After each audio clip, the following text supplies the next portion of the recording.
Autor do conto: Lígia Fagundes Telles. As pérolas. Demoradamente, ele a examinava pelo espelho. Tá mais magra? Pensou. Mas tá mais bonita. Quando a visse, Roberto também pensaria o mesmo. Tá mais bonita sim. O que iria acontecer? Tomás desviou o olhar para o chão. Pressentia a cena com que nitidez. Com naturalidade, Roberta levaria para a varanda e ambos se debruçariam no gradil. De dentro da casa iluminada, os sons do piano. E ali fora, no terraço deserto, os dois, muito juntos, se deixariam ficar olhando a noite. Conversariam?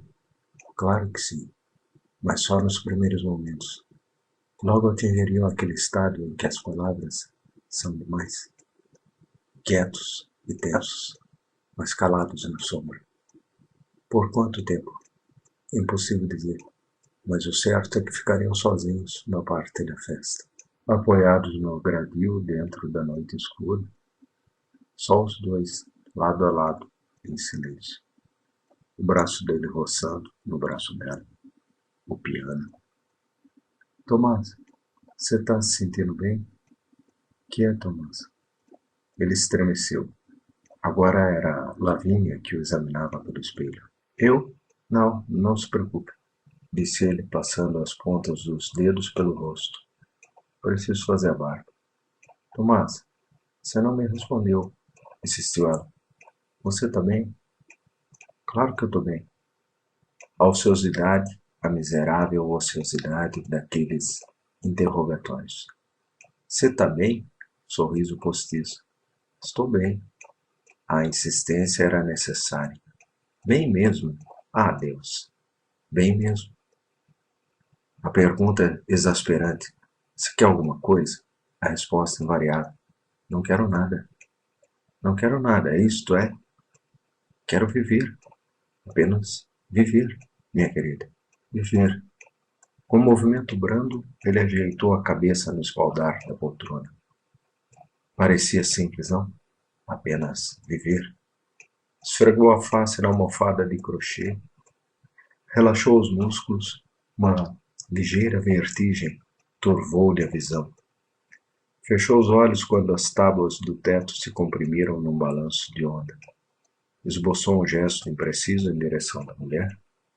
Sinto-me tão bem. Pensei que você estivesse com alguma dor. Dor? Não. Eu estava, mas era pensando. Lavínia penteava os cabelos. Inclinara-se mais sobre a mesinha, de modo a poder ver melhor o marido, que continuava estirado na sua poltrona, colocado um pouco atrás à direita da banqueta na qual ela estava sentada. Pensando em coisas tristes? Não, até que não, respondeu ele e sorriu. Seria triste pensar, por exemplo, que enquanto ele ia apodrecer na terra, ela caminharia ao sol de mãos dadas com o outro? Hein? Era verdadeiramente espantosa a nitidez com que imaginava a cena. O piano inesgotável, o ar morno da noite de outubro. Tinha ainda que ser outubro com aquele perfume indefinível da primavera. Folhagem parada. E os dois ombros, ombro a ombro, palpitantes e controlados, olhos fixos na escuridão. Lavínia e Roberto já foram embora? Perguntarei a alguém no sussurro. A resposta sussurrante, pesada e de reticências. Estão lá fora, na varanda. Cruzando os braços com um gesto brusco, ele esfregou o pijama nas axilas molhadas. Disfarçou o gesto e ali ficou, alisando as axilas, como se sentisse uma vaga coceira. Cerrou os dentes. Por que nenhum convidado entrava naquele terraço? Por que não se rompiam com estrépito ou cordas do piano? Ao menos, ao menos. Por que não desabava uma tempestade? A noite está firme, firmíssima. Até lua tem. Ele riu. Imagine, até isso. Lavínia apoiou o queixo nas mãos entrelaçadas, laçou-lhe um olhar entre zombeteiro e inquieto. Tomás, que mistério é esse? Não tem mistério nenhum, meu amor. Ao contrário, tudo me parece tão simples. Mas vamos, não se importe comigo. Estou brincando com minhas ideias. Aquela brincadeira de ideias conexas, você sabe? Teve uma expressão sonolenta. Mas você não vai se atrasar? Me parece que a reunião é às 9. Não é às 9? Ai, essa reunião. Tô com tanta vontade de ir como de me enforcar naquela porta. Vai ser uma chatice, Tomás. As reuniões lá sempre são chatíssimas. Tudo igual. Os sanduíches de galinha. O uísque ruim. O ponche doce demais. E Chopin. O Boris não falha nunca. De Chopin você gosta. Ah, Tomás, não começa. Queria tanto ficar aqui com você. Era verdade, ela preferia ficar. Ela ainda o amava. Um amor meio esgarçado, sem alegria, mas ainda amor. Roberto não passava de uma nebulosa imprecisa e que só seus olhos assinalaram a distância. No entanto, dentro de algumas horas, na aparente candura de uma varanda, os acontecimentos se precipitavam com uma rapidez de loucura. Força de pedra que dormiu milênios e de repente estourou na avalanche. Por incrível que pareça, estava em suas mãos impedir. Crispou-a dentro do bolso do roupão. Quero que você se distraia, Lavínia. Sempre será mais divertido do que ficar aqui fechada. E depois, é possível que desta vez não seja assim tão igual. Roberto deve estar lá. Roberto? Roberto, sim. Ela arquejou as sobrancelhas. Voltou-se bruscamente. Mas Roberto está viajando. Já voltou? Já? Já voltou. Como é que você sabe? Ele telefonou outro dia. Tinha me esquecido de dizer. Telefonou, queria nos visitar. Ficou de aparecer uma noite dessas. Imagine, murmurou ela, voltando-se de novo para o espelho. Com um fino pincel pôs-se a delinear os olhos. Falou devagar, sem mover qualquer músculo da face. Já faz mais de um ano que ele sumiu. É, faz mais de um ano. Paciente Roberto. Pacientíssimo Roberto. E não se casou por lá. Ele tentou vê-la através do espelho, mas agora ela baixara a cabeça. Mergulhava a ponta do pincel no vidro, repetiu a pergunta. Ele não se casou por lá, hein? Não se casou, Tomás? Não, não se casou. Vai acabar solteirão. Tomás teve um sorriso lento, respirou penosamente, de boca aberta, e voltou o rosto para o outro lado. Meu Deus! Apertou os olhos que foram se reduzindo, concentrados no vaso de gerânios no peitoril da janela. Eles sabem que nem chegarei a ver este botão desabrochar. Estendeu a mão ávida em direção à planta, colheu furtivamente alguns botões. Esmigalhando-os entre os dedos, relaxou o corpo e cerrou os olhos. Fisionomia em paz. Falou num tom suave. Você vai chegar atrasada. Melhor, ficarei menos tempo. Vai me dizer depois se gostou ou não. Mas tem que dizer mesmo. Digo sim. Depois ela não lhe diria mais nada. Seria o primeiro segredo entre os dois, a primeira névoa baixada densa, mais densa, separando-os como um muro, embora caminhassem lado a lado. Viu-a perdida em meio da cerração, o rosto indistinto, a forma irreal. Encolheu-se no fundo da poltrona, uma mão escondida na outra, caramujo gelado rolando na areia. Solidão, solidão. Lavínia, não me abandone já. Deixa ao menos eu partir primeiro. A boca salgada de lágrimas. Ao menos eu partir primeiro. Retesou o tronco, levantou a cabeça. Era cruel. Não podem fazer isso comigo. Eu ainda estou vivo. Ouviram bem? Vivo. Ratos. Que ratos? Ratos, querida. Ratos. Disse e sorriu da própria voz aflautada, melíflua. Já vi um rato bem liberto. Tinha muito rato numa pensão onde eu morei. De dia ficavam enrustidos, mas de noite se punham insolentes, entravam nos armários, roíam assoalho, roque, roque, roque, roque.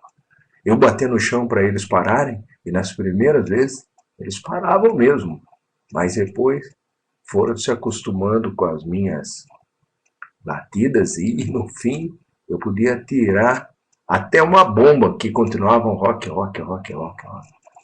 Mas eu também já estava acostumado. Uma noite um deles andou pela minha cara. As patinhas são frias. Que coisa horrível, Tomás. Ah, piores. Varanda. Lá dentro, o piano, sons melosos correndo num Chopin de bairro, as notas se acavalando no desfibramento de quem pede perdão. Estou tão destreinado, esqueci tudo. O incentivo ainda mais torpe. Ora, tá tão bom. Continue. Mas nem de rastro os sons penetravam realmente no silêncio da varanda. Silêncio conivente, isolando os dois numa aura espessa, de se cortar com a faca. Então Roberto perguntaria naquele tom interessado, tão fraterno: é o Tomás? O descarado, à espera da resposta inevitável, o crápula, à espera da confissão que nem a si mesma ela tivera coragem de fazer. Está cada vez pior. Ele pousaria de leve a mão no seu ombro, como a lhe dizer: estou ao seu lado, conte comigo. Mas não lhe diria isso, não lhe diria nada. Ah, Roberto era oportuno demais para dizer qualquer coisa. Ele apenas pousaria a mão no ombro dela e, com esse gesto, estaria dizendo tudo. Eu te amo, Lavínia. Eu te amo. Vou molhar os cabelos. Estão secos como palha. Queixou-se ela e voltou-se para o homem. Tomás, que tal um copo de leite? Não quero nada. Leite. Ela lhe oferecia leite. Contraiu os maxilares. Não quero nada.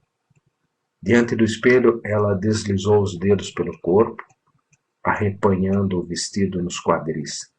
Parecia desatenta, fatigada. Está largo demais, quem sabe é melhor ir com verde.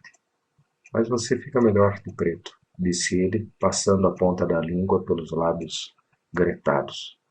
Roberto gostaria de vê-la assim, magra e de preto, exatamente como naquele jantar. Ela nem se lembrava mais, pelo menos ainda não se lembrava, mas ele revia, como se tivesse sido na véspera, aquela noite há quase 10 anos. 2 dias antes do casamento, Lavínia estava assim mesmo, toda vestida de preto. Como única joia, trazia seu colar de pérolas, precisamente aquele que estava ali, na caixa de cristal. Roberto fora o primeiro a chegar. Estava eufórico. Que elegância, Lavínia! Como lhe vai bem o preto! Nunca te vi tão linda! Se eu fosse você, faria um vestido de noiva preto. E estas pérolas? Presente do noivo? Sim, parecia satisfeitíssimo, mas no fundo do seu sorriso, sobre a frivolidade dos galanteios, lá no fundo, só ele, Tomás, adivinhava qualquer coisa de sombrio. Não, não era ciúme nem propriamente mágoa, mas qualquer coisa assim, com o sabor sarcástico de uma advertência. Fica com ela por enquanto, depois veremos. Depois era agora. A varanda, floreios de Chopin, se diluindo no silêncio, vago perfume de folhagem, vago luar, tudo vago. Nítidos, só os dois, tão nítidos, tão exatos. A conversa fragmentada, mariposa sem alvo deixando aqui e ali o pólen de prata das asas. E aquele jantar, hein, Lavínia? Ah, aquele jantar. Foi há mais de 10 anos, não foi? Ele demoraria para responder. No final, você se lembra? Recitei Gerald. Eu estava meio bêbado, mas disse o poema inteiro. Não encontrei nada melhor para te saudar. Lembra? Ela ficaria séria e um tanto perturbada. Levarei a mão ao colar de pérolas. Gesto tão seu quando não sabia o que dizer. Tomava entre os dedos a conta maior do fio e ficava a rodá-la devagar. Sim, como não? Lembrava-se perfeitamente. Só que o verso adquirira agora um novo sentido. Não, não era mais o cumprimento galante para arreliar o noivo. Era a confissão profunda, grave. Se eu te amasse, se tu me amasses, como nós nos amaríamos. Podia usar o cinto, murmurou ela, voltando a apanhar o vestido nas costas. Dirigiu-se ao banheiro. Paciência, ninguém vai reparar muito em mim. Só o Roberto, ele quis dizer. Esfregou vigorosamente as mãos, examinou as unhas. Tem que estar muito limpas, lembrou, entrelaçando os dedos. Levou as mãos ao peito e vagou o olhar pela mesa, a esponja, o perfume, a escova, os grampos, o colar de pérolas. Através do vidro da caixa, ele viu o colar. Ali estavam as pérolas que tinham atraído a atenção de Roberto, rosadas e falsas, mas singularmente brilhantes. Voltando ao quarto, ela poria o colar, distraída, inconsciente ainda de tudo quanto a esperava. No entanto, se lhe pedisse, Lavínia, não, não vai. Se lhe dissesse isto uma única vez, não vá, fica comigo. Vergou o tronco até tocar o queixo e os joelhos, o suor escorrendo ativo pela testa, pelo pescoço, a boca retorcida. Meu Deus! O quarto rodopiava e numa das voltas sentiu-se arremessado pelo espaço, uma pedra subindo aguda até o limite do grito, e a queda desamparada no infinito. Lavínia! Lavínia! Lavínia! Fechou os olhos e tombou no fundo da poltrona. Tão gelado e tão exausto que só pôde desejar que Lavínia não entrasse naquele instante. Não queria que ela o encontrasse assim, a boca ainda escancarada na convulsão da náusea. Puxou o chale até o pescoço. Agora era o cansaço atroz que o fazia sentir-se uma coisa miserável, sem força sequer. Miserável. Para abrir os olhos. Meu Deus! Passou a mão na testa, mas a mão também estava úmida. Meu Deus, meu Deus, meu Deus. Ficou repetindo meio distraidamente. Esfregou as mãos no tecido esponjoso da poltrona, acelerando o movimento. Ninguém poderia ajudá-lo, ninguém. Pensou na mãe, na mulherzinha raquítica que, esmolambenta, que nada tivera na vida. Nada, a não ser aqueles olhos poderosos, devastadores. Dela herdara o dom de pressentir. Eu já sabia. Ela costumava dizer quando vinham lhe dar as notícias. Eu já sabia. Ficava repetindo obstinadamente, apertando os olhos de cigana. Mas se você sabia, por que então não fez alguma coisa para impedir? Gritava o marido, a sacudi-la como um trapo. Ela ficava menorzinha nas mãos do homem, mas cresciam assustadores os olhos de ver, na distância. Fazer o quê? Que é que eu podia fazer, se não esperar? Se não esperar, murmurou ele, voltando o olhar para o fio de pérolas enrodilhados na caixa. Sorriu ao ouvir a água escorrendo na torneira. Você vai chegar atrasada. O jorro foi interceptado pelo dique do pente. Não tem importância, amor. No movimento ondulante, ele pôs na beirada da poltrona o tronco inclinado, o olhar fixo. Está se esmerando aí? Nada disso, é que não acerto com o penteado. Seus grampos ficaram aqui. Você não quer os grampos? Disse ele, e num salto aproximou-se da mesa, apanhou o colar de pérolas, meteu-o no bolso e voltou à poltrona. Não vai precisar deles? Não, já acabei. Até que ficou melhor do que eu esperava. Ele respirou de boca aberta, arquejante. Sorriu quando a viu entrar. Ficou lindo. Gosto tanto quando você prende o cabelo. Não vejo é o meu colar, murmurou ela, abrindo a caixa de cristal. Franziu as sobrancelhas. Parece que ainda agora estava por aqui. O de pérolas? Parece que vi também, mas não está dentro da caixa? Não, não está. Parece que vi também. Que coisa mais misteriosa! Eu tinha quase certeza. Agora ela revolvia as gavetas, abriu as caixas, apalpou os bolsos das roupas. Não se preocupa com isso, meu bem. Você deve ter esquecido em algum lugar. Olha, já é tarde, procuraremos amanhã, disse ele baixando os olhos. Brincou com o pingente da cortina. Prometi te dar um colar verdadeiro, lembra, Lavínia? E nunca pude cumprir a promessa. Ela, ela mexia as gavetas da cômoda. Tirou a tampa de uma caixinha prateada, despejou e ficou olhando para o fundo de veludo da caixa vazia. Eu tinha ideia que voltou até a mesa, abriu o pensativo frasco de perfume, umedeceu as pontas dos dedos. Tapou o frasco e levou a mão ao pescoço. Mas não é mesmo incrível? De certo você guardou em outro lugar e esqueceu. Não, não, ele estava por aqui, tenho quase certeza. De que a pouco. Sorriu voltando-se para o espelho. Interrogou o espelho.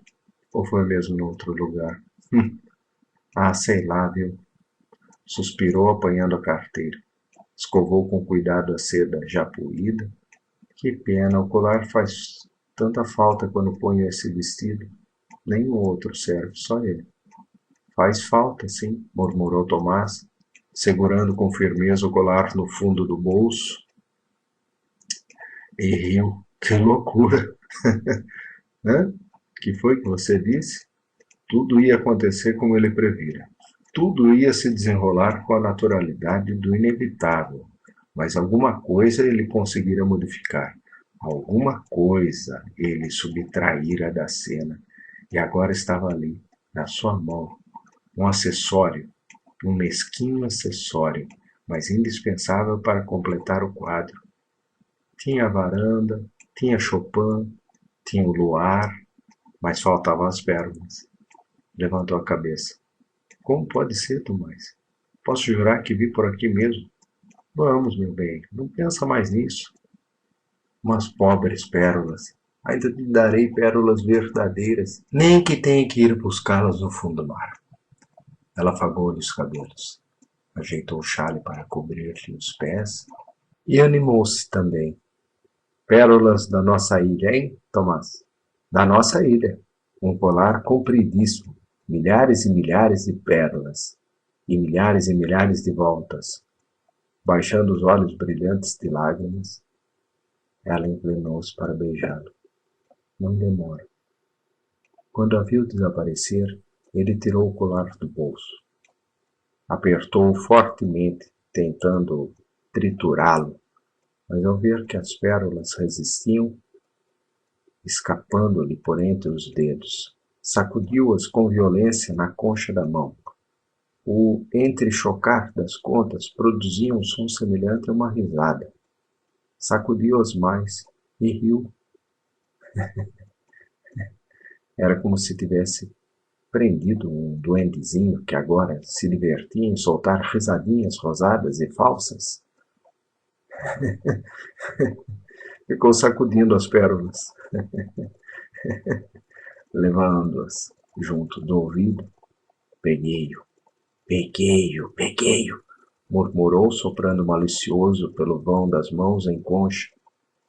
Ergueu-se e ficou sério, os olhos escancarados, voltado para o ruído do portão de ferro se fechando. Lavínia! Lavínia! Lavínia! Ele gritou, correndo até a janela. Abriu-a. Lavínia! Espere! Ela parou no meio da calçada e ergueu a cabeça, assustada. Retrocedeu. Ele teve um olhar demorado e tranquilo para a mulher banhada de luar. Que foi, Tomás? Que foi?